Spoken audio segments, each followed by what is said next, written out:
The elite and the government are opening up portals.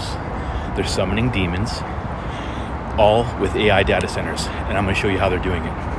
All right, so remember back in 2014 when Elon Musk said this? I mean, with artificial intelligence, we are summoning the demon. You know those stories where there's the guy with the pentagram and the holy water, and he's like, yeah, you sure you can control the demon? I have exorcised the demons. All right, and we can't forget about Gordy Rose, the creator of D-Wave, quantum computers, and Kindred. And these things that we're summoning into the world now are not demons. They're not demons. They're not evil, but they're more like the Lovecraftian great old ones. There are entities that are not necessarily going to be aligned with what we want. And if they're not opening up portals, and if they're not summoning demons, then why do some of the biggest tech giants in the world keep stating this? Last week we had an ex-employee of OpenAI tell the New Yorker that they're definitely opening up portals and summoning demons in Saudi Arabia. Why? And the craziest part is about all of this is that if you look at where the AI data centers are, they're located in areas that have high ET traffic. So why else are they doing that,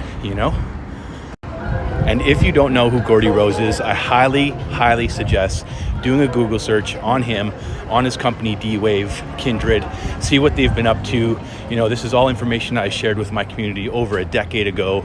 So it's good to see that more and more people are becoming aware of all of these technologies and what they've really been up to in the shadows. Now, this clip right here, it feels like an altar to an alien god. Company D-Wave and his quantum computers have been able to tap into parallel universes. Like 2 to the 500th power of these guys living in that chip. Number of parallel universes. They've been able to tap into these parallel universes and basically steal resources from these, creating like a black hole, if you will, or a wormhole. From the outside, they look like giant black monoliths, big metal boxes, about 10 feet on a side, 12 feet tall. And they are powered, they have a fridge inside them, a refrigerator that cools these chips to almost absolute zero. Just a wisp, a fraction of a degree above absolute zero. Hundreds of times colder than interstellar space. Amongst the coldest and most isolated and extreme conditions that humans have ever been able to engineer. These fridges, interestingly enough, which are called pulse tube dilution refrigerators, have a thing called a pulse tube, which emits a sound roughly once per second, which sounds eerily like a heartbeat. So if you have the opportunity to stand next to one of these machines, it is an awe-inspiring thing, at least for me. It feels like an altar to an alien god. It feels like an altar to an alien god. They really are impressive machines. At the heart of this big box is a tiny chip about the size of your thumbnail. And on this chip, there really are parallel universes out there. And now imagine you have two that are exactly identical in every respect, all the way out to the horizon as far as we can see, down to the last little atomic detail of every single thing, with only one difference. And that's the value of a little thing called a qubit on this chip, which is a contraction of quantum bit. And that qubit is very much like a bit or a transistor in a conventional computer. It has two distinct physical states, which we call 0 and 1 for bit. In a conventional computer, these are mutually exclusive. That device is either one or the other, and never anything else.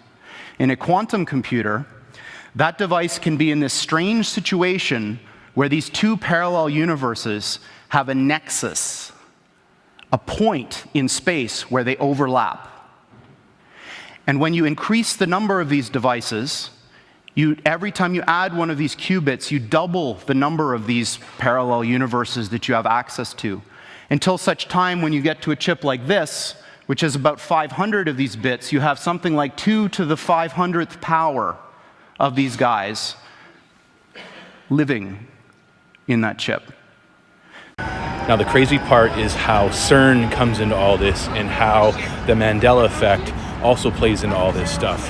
Now, as you just saw from that video with Gordy Rhodes talking about, you know, almost an infinite number of parallel universes, you know, that goes into the fact of timeline shifting, the Mandela effect, how, you know, certain things that we remember from our childhood are one way, and now when you look them up, or if you ask people, they're a totally different way. So lots of things to think about. I'll drop a part 2 if I got a lot of traction on this video. So like, share, comment, and let me know what you think.